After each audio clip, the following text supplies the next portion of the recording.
신바람 사연 아파트. 오늘의 사연 시작하겠습니다. 안녕하세요. 결혼한 지 1년 된 30대 여성입니다. 한창 신혼의 단꿈에 젖어 있어야 할 제가 이런 사연을 쓰게 된 건 바로 양심을 팔아먹은 시어머니와 신우 때문입니다. 진짜 현실 세계에 이런 인간들이 존재를 한다는 게 믿기지가 않네요. 남편과 저는 지인의 소개로 만났어요. 저보다 3살 많은 남편은 식당 2개를 운영하는 자영업자입니다. 저는 중견기업을 다니는 평범한 회사원이고요. 처음에는 둘 다 결혼 생각까지 하고 만난 건 아닌데 만나다 보니까 여러모로 잘 통하더라고요. 어느 순간부터 우리 둘이 결혼하면 이런 대화가 오고 가면서 언젠가 결혼하면 이 사람이랑 하겠구나 싶긴 했지요. 그리고 한 1년 반 정도 교제 후에 본격적으로 결혼 이야기가 나오기 시작했습니다. 남편의 식당은 주로 포장 손님이 많습니다. 그래도 매장 손님을 안 받을 수는 없으니까 저녁 시간에 대부분을 식당에서 보내지요. 월 매출은 두 곳 합해서 적으면 7, 800 많으면 900에서 1000 사이로 법니다. 적은 수입은 아니에요. 제 경우에는 연봉은 5000대 후반으로 세금이나 이런 거 저런 거 제하고 나면 월 400 조금 넘습니다. 남편에 비하면 적은 편이지만 회사에서 주는 복지나 혜택 등을 고려하면 직장인 치고는 나쁜 편은 아니에요. 결혼할 때 남편은 결혼에 쓸 수 있는 여유 자금으로 1억이 있었고 저는 6천이 있었습니다. 그리고 당시 저는 보증금 3천짜리 반지하에서 전세를 살며 자취 생활을 하고 있었어요. 결혼 당시 양가 도움은 받지 않았습니다. 원래는 친정에서 얼마 정도 보태주고 싶다 하셨는데 시댁에 갑자기 사정이 생겨서 하나도 도움을 받을 수 없었거든요. 남편이 시작부터 양가에서 도움을 받는 것도 내키지 않았는데 처가에서만 도움받는 건 더더욱 싫다고 했습니다. 맞사위로서 체면이 살지 않는다나요. 그때는 몰랐는데 사실은 남편이 알고 있었더라고요. 저희 부모님이 당신들 노후자금에서 얼마 정도를 땡겨서 저희를 도와주려고 하셨다는 걸요. 남편이 그걸 알고 나서 마음이 너무 불편했답니다. 그래서 자기도 사람이니까 물론 욕심이 나기는 했지만 에라 모르겠다라는 기분으로 그냥 안 받는다고 질러버렸대요. 그 속사정을 알고 난 후 시댁에서 해주고 못 해주고를 떠나서 항상 남편한테 고맙게 생각하고 있어요. 당시 시댁에서 저희를 도와주실 수 없었던 건 신은혜에게 일이 생겼기 때문입니다. 신우 남편은 전업 투자자라고 들었어요. 집에서 주식도 하고 코인 투자도 하고 그런다고 해요. 원래는 착실하게 중소기업을 다니던 직장인이었는데 안 좋은 일에 휘말리면서 회사에서 잘렸다고 들었습니다. 회사 공금 대략 1억 정도에 손을 댔다는 것 같아요. 그런 이유에서인지 남편은 신우 남편하고 사이가 그다지 좋지 않아요. 남편은 성실하고 책임감이 있는 성격이거든요. 개미와 배짱이로 치면 개미 같은 사람입니다. 신우 남편은 전형적인 배짱이고요. 아무튼 그런 신우 남편이 저희가 결혼할 무렵 투자를 잘못하는 바람에 큰 손해를 봤다고 들었습니다. 게다가 안 좋은 일은 한 번에 몰려서 온다더니 신은혜가 전세 계약을 갱신하려니까 집주인이 보증금을 올려받겠다며 안 되겠음 방 빼달라고 하더랍니다. 결국 어머님이 신은혜를 길거리에 나앉게 할 수는 없지 않냐 하시면서 남편더러 양보하라고 하셨답니다. 그나마도 원래는 신우가 어머님께 말씀드리기 전에 저희 남편에게 먼저 연락을 해와서는 좀 도와달라고 했었나 봅니다. 하지만 줄곧 신우가 신우 남편하고 연애할 때부터 신우 남편이 어떤 사람인지 다 지켜봤던 남편으로서는 돈거래는 죽어도 하기가 싫더랍니다. 그래서 신우한테 미안하지만 너네 부부랑 돈거래는 안 한다고 했다더라고요. 신우는 하나밖에 없는 여동생한테 어떻게 그럴 수가 있냐면서 울고 짜고 난리가 났었대요. 이때가 저랑 남편이랑 한참 결혼 준비로 정신없을 땐데 저는 전혀 눈치채지 못하고 있었어요. 남편이 처신을 잘해준 덕분이었던 것 같아요. 신은혜하고 시부모님 사이에서 어떻게 돈이 오갔는지 정확히는 모르겠지만 저희는 저희 나름대로 결혼 준비를 계속해 나갔습니다. 양가 도움을 안 받기로 하니까 오히려 일이 진행되는 데 있어서 큰 어려움이 없었던 것 같아요. 단 한 가지 뜻대로 되지 않았던 건 신혼집이었어요. 결혼 이야기가 나오고 신혼집에 대한 예산이 어느 정도 잡힌 이후로 저는 정말 눈에 불을 켜고 부동산만 보고 다녔던 것 같습니다. 솔직히 예산이 적어서 여러 부동산을 돌아다니지는 않았어요. 처음에는 의욕적으로 몇 곳에 가봤는데 다들 제가 금액을 말하면 무시하는 느낌이었거든요. 그래서 얼마 후부터는 밖에 붙어 있는 종이들만 훑어보면서 머릿속으로 나름대로 정리를 해가고 있었지요. 그러면 안 되지만 회사에서도 틈틈이 부동산만 확인하고 그랬어요. 그래도 결국 결혼식 날까지 신혼집을 못 구해서 식을 올리고도 한동안 각자 별거 생활을 하는 초유의 대참사가 발생하고 말았지 뭐예요. 하지만 이 표현이 어울리는지는 모르겠는데 죽으라는 법은 없더라고요. 결혼식 이후 눈물의 생이별을 하고 한 달이 다 돼갈 무렵이었어요. 당시 제가 살던 반지하에서 걸어서 정말 30초도 안 걸리는 거리에 부동산이 하나 있었거든요. 아무래도 집에서 가까우니까 뻔질나게 지나다니면서 부동산 소장님을 자주 뵙게 되었어요. 제가 먼저 인사를 드리기 시작하니까 소장님도 반갑게 받아주셨고요. 조금 가까워졌다 싶었을 때부턴 그래도 음료 하나 사들고 들려서 괜히 없는 너스레도 떨어가면서 이것저것 물어보고 그랬어요. 그 덕분인지 하루는 소장님께서 지나가던 저를 붙잡으며 잠깐만 들어와 보랍니다. 그러더니 매물 하나를 보여주셨어요.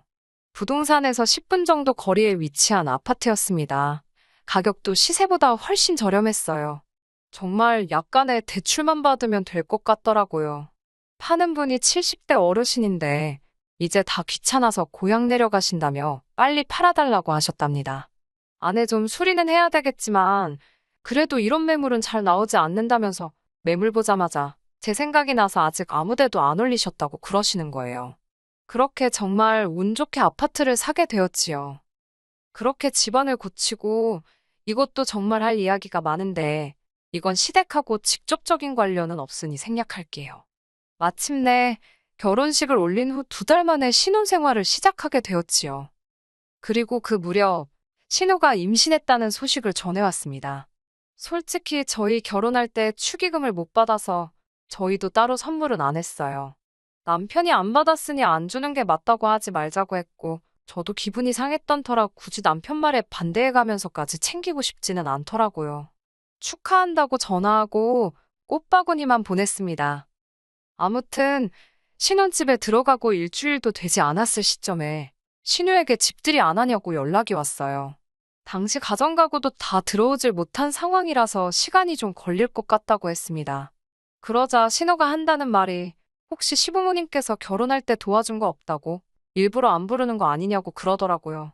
제가 설마 그럴 리가 있냐면서 그리고 혹시나 해서 하는 말인데 저희 친정부모님도 아직 와보신 적 없다니까 그 말이 진짠지 아닌지는 자기가 확인할 수도 없고 알고 싶지도 않다더군요. 말투가 완전히 싸우자는 식이었어요. 그러더니 꼭 시부모님부터 모시고 집들이를 하랍니다. 먼저 결혼해 본 선배가 해주는 조언이라고 생각하고 고깝게 듣지 말라나요. 어이가 없었지요. 손이 신우도 아니고 심지어 나이도 저보다 어리면서 겨우 결혼 저보다 일찍 했다고 선배를 운운하다니 황당했어요. 그래도 임신한 사람이랑 싸울 수는 없으니 그냥 참고 들어줬습니다. 남편에게 이야기하니까 얼마나 으스댈 게 없으면 그런 걸 들먹이겠냐고 신경도 쓰지 말랍니다. 만만한 게 나냐고 제가 속상하다고 투덜거리니까 다시 한번 이런 일이 있으면 자기가 가만 안 둔다고 하더라고요. 하지만 이건 앞으로 있을 일에 비하면 진짜 애교에 불과했어요. 어느덧 가구와 가전도 다 들어왔습니다. 취향과 가격 그 중간쯤으로 타협해서 신혼집을 꾸몄지요. 앞으로 갚아나가야 할 대출을 생각하면 머리가 아픈 건 사실이었지만 남편도 저도 열심히 벌고 있었으니까 크게 스트레스를 받지는 않고 있었어요. 집들이를 준비하면서 남편이나 저나 맞벌이를 하다 보니 처음에는 집들이 음식을 주문하려고 했습니다. 저도 자취 생활을 오래 하긴 했지만 점심은 대부분 회사에서 해결했고 저녁은 샐러드나 도시락으로 간단하게 해결하는 편이었기 때문에 요리라고 부를 만한 건 잘 못하거든요. 남편도 비슷한 상황이었어요. 요식업에 종사하고 있어도 매일같이 하는 거나 잘하는 거지 다 잘하는 건 아니라며 손사래를 치더군요. 그런데 임신 중인 신우를 생각하니까 시켜먹기가 좀 찝찝하더라고요. 혹시나 잘못 먹고 배탈이라도 나면 큰일이잖아요. 맛이 없더라도 탈이 안 나는 게 중요하다 싶었기에 죽이 되든 밥이 되든 저희가 직접 해보기로 했지요. 집들이 당일이었습니다. 제가 속물처럼 보일지도 모르겠지만 솔직히 실망했네요. 시부모님도 그렇고 시누네도 그렇고 어쩜 그렇게도 무심할 수가 있는 건지 제가 뭐 큰 거 바란 것도 아니에요. 물론 주변 친구들은 처음에 집 샀을 때 가족들이 가전제품도 선물해주고 그러더군요. 저희 친정부모님도 저희 결혼할 때 따로 못 보태주신 게 마음에 걸리신다면서 가전 살 때 쓰라고 500만 원 주셨고요. 그런데 시부모님은 정말 휴지 하나도 안 사오셨더라고요. 신은혜도 말해 뭐하겠어요.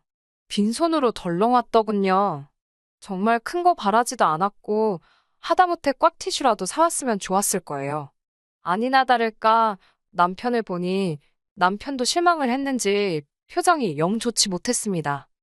식사는 이미 도착 시간에 맞춰 준비된 상태였어요. 그런데 신혼애가 집 구경부터 먼저 하고 싶다고 우기더라고요. 시부모님은 집 보는데 얼마나 걸리겠냐며 신호하자는 대로 하시겠답니다. 시부모님은 그렇다 쳐도 신은혜가 정말이지 집안 구석구석을 살피더라고요. 그래봤자 20평대 아파트라 볼 것도 많이 없었지만 안방까지 들어가서는 서랍장까지 열어보는데 어이가 없었어요. 거긴 뭐하러 열어보냐니까 제가 어떻게 정리해놓고 사는지 궁금해서 봤답니다. 원래 하고 다니는 거 멀쩡한 여자들이 집은 지저분하다면서 언니는 어떤가 궁금했답니다. 신우는 본인이 말해놓고 뭐가 웃긴지 쿡쿡거리더군요. 진짜 제 여동생이면 한 대 쥐어패고 싶었어요. 이 모든 상황을 시부모님은 옆에서 보시면서도 별 말씀을 안 하시더라고요. 고작 신우한테 한다는 말씀이 너는 별게 다 궁금하다면서 어려서부터 신우가 호기심이 많았답니다. 그 와중에 신우 남편은 더 얄밉게 이 가구가 벽지랑 안 어울린다. 이 조명은 좀 산티가 난다. 그러면서 혼자 품평회를 하고 있었고요. 부부가 어쩜 그렇게 똑같이 꼴배기 싫은 소리만 해대던지 그냥 다들 빨리 갔으면 좋겠다는 생각뿐이었어요.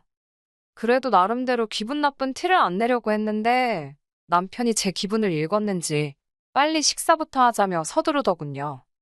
시부모님은 저희가 차린 상을 보시더니 뭘 이렇게 많이 준비했냐며 고생했다 말씀해 주셨습니다. 저희 입에는 괜찮았는데 어머님 아버님 입에는 맛이 어떨지 몰라 긴장이 많이 되었어요. 아버님께서 먼저 맛을 보시더니 따봉을 보여주시면서 맛이 끝내준다 하셨습니다. 그러자 남편이 제가 거의 다 한 거라며 저를 치켜 세워주더라고요. 사실은 남편이 거의 다 하고 저는 보조역 할 정도만 했기에 좀 민망했지만 기분은 좋았어요. 그리고 다 같이 식사를 시작하고 정말 2, 3분이나 지났을까요? 갑자기 신우가 자기 아랫배를 붙들고는 대굴대굴 구르면서 배가 너무 아프답니다.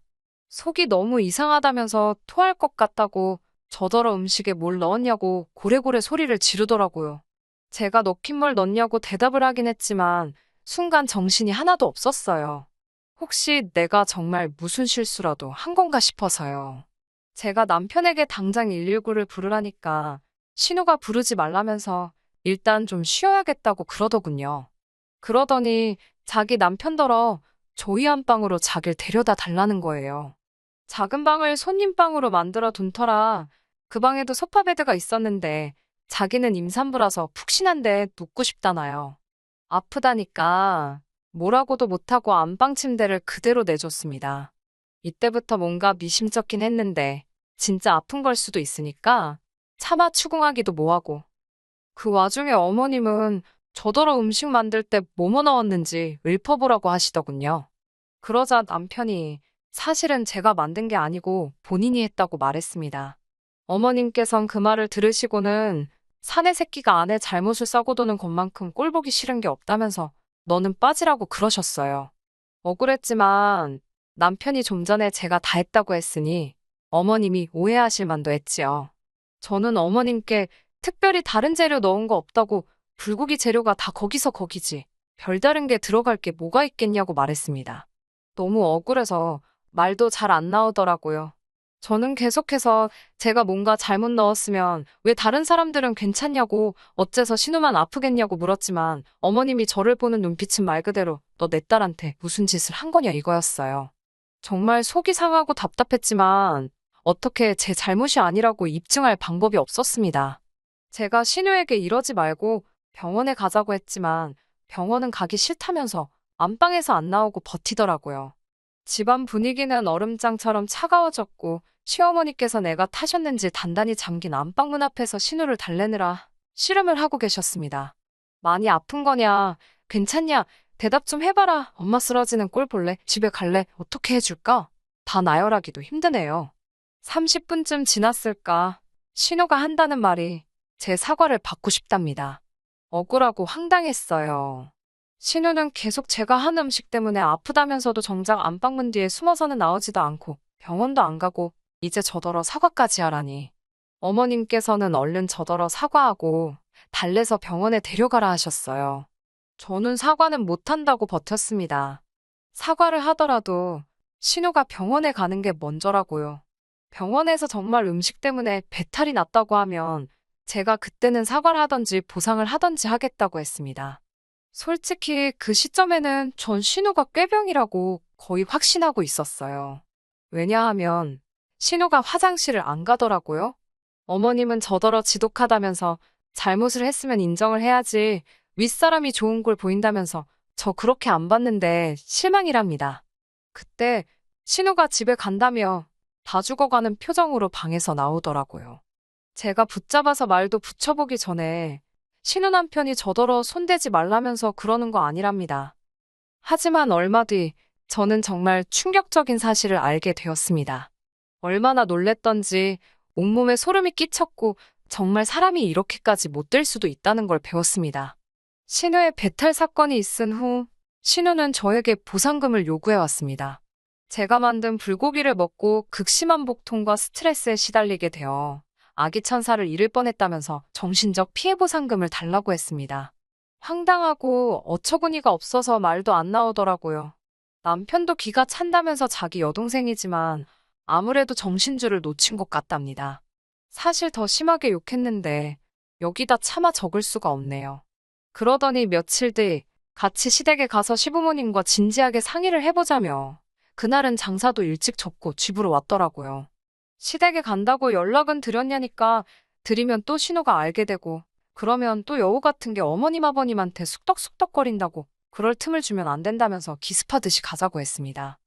그렇게 시댁에 도착했는데 현관문이 열려 있었어요. 안방 쪽에서 큰 소리가 오가는 게 들렸는데 시부모님이랑 신우의 목소리였습니다. 저도 모르게 본능적으로 남편 입을 제 손으로 막으며 조용히 하라고 했습니다. 안에서 무슨 이야기가 오가는지 들어야만 할 것 같았거든요. 신우는 돈 안 주면 남편한테 다 이야기한다는데 어떡하냐며 소리를 지르고 있었습니다. 친아빠라니, 그러면 네 뱃속에 있는 게 김서방 애가 아니라고. 너 제정신이냐? 김서방도 알아? 아버님도 무슨 일인지 불같이 화를 내고 계시더라고요. 3천만 주면 다시는 안 나타날 거래. 일단 돈부터 받아서 주고 나중에 갚을 거야. 갚으면서 그때 사정이 있어서 그랬다고 잘 설명하면 이해해주겠지.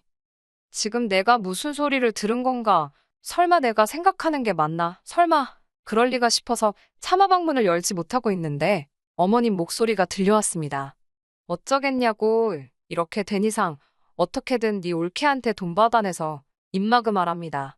아버님께서는 어머님더러 미쳤냐고 지금 뭔 소리를 하냐며 역성을 내셨지만 어머님께서는 그럼 이제 와서 얘더러 뭐 지 올케한테 가서 자진납세라도 하라고 하냐고 아니면 뭐 김서방한테 자진납세 시키고 이혼녀 만들어야 직성이 풀리겠냐면서 오히려 적반하장으로 나가시더군요. 당신은 당신 딸이 며느리한테 가서 언니, 제가 거짓말했어요. 잘못했어요. 하고 빌었으면 좋겠냐고 어머님이 악을 쓰시는데 붙잡고 있던 남편 손이 부들부들 떨리는 게 느껴지더라고요. 저와 남편 중 누가 먼저랄 것도 없이 방문을 열었습니다. 저희를 본 시부모님과 신우 모두 마치 귀신이라도 본 것 마냥 소스라치게 놀라더군요. 제가 신우에게 어떻게 사람이 그따위로 살 수가 있냐고 소리를 질렀습니다. 그러자 신우는 자기 애가 듣는다며 저더러 목소리를 낮추랍니다. 시어머니도 저더러 말이 너무 심한 거 아니냐며 네가 뭘 안다고 나서냐네요. 아버님께서는 집안꼴 잘 돌아간다면서 M이라는 사람이 저 따위니 딸도 저 따위로 컸다며 욕을 내뱉으시고 나가버리셨습니다. 아버님이 나가시자 남편이 갑자기 제 앞에서 무릎을 꿇더니 미안하답니다. 이런 어머니를 시어머니로 모시게 하고 이런 여동생을 신우로 만나게 해서 정말 미안하답니다. 그러면서 남편은 어머님께 정말이지 이렇게 인품도 양심도 없는 사람들이 내 가족인 게 수치스럽다면서 다시는 연락하지 말라고 하더라고요. 어머님은 어안이 벙벙한 표정으로 어떻게 그런 말을 할 수 있냐며 남편에게 따지셨지만 남편은 그 어느 때보다 냉정한 표정으로 길에서 만나도 아는 체도 하지 말라고 하더군요. 자기가 죽어도 찾아오시지 말라면서요.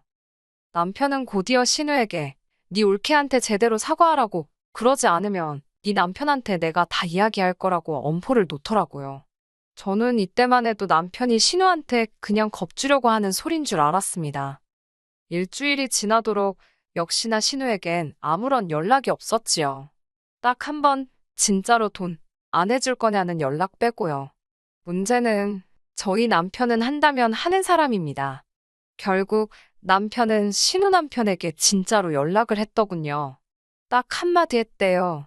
애가 태어나면 친자검사나 꼭 해보라고요. 신우 남편이 갑자기 그게 무슨 소리냐고 따지고 들길래 네 마누라나 장모한테 가서 물어보라고 했답니다. 그러면서 한다는 소리가 그래도 여동생이라서 애 태어나기 전에 자기 입으로 자진납세할 기회는 준 거라네요. 솔직히 팔은 안으로 굽고 부모 자식은 천륜인데 언젠가는 다시 만나게 되지 않을까 그런 생각은 들어요. 그걸 제가 언제까지 막을 수는 없겠지요. 뭐 지금도 제가 막는 건 아니고 남편이 선택한 일이지만요. 그래도 당장은 남편이 든든하게 제 편에 있어주니까 다행이다 싶습니다. 훅이라고 해야 될지는 모르겠는데 남편의 고집으로 결국 저희는 새 집에 얼마 살아보지도 못하고 이사를 했습니다. 시댁 식구들이 저희 집 주소하는 게 찝찝하다면서 남편이 이사를 강력히 주장했거든요.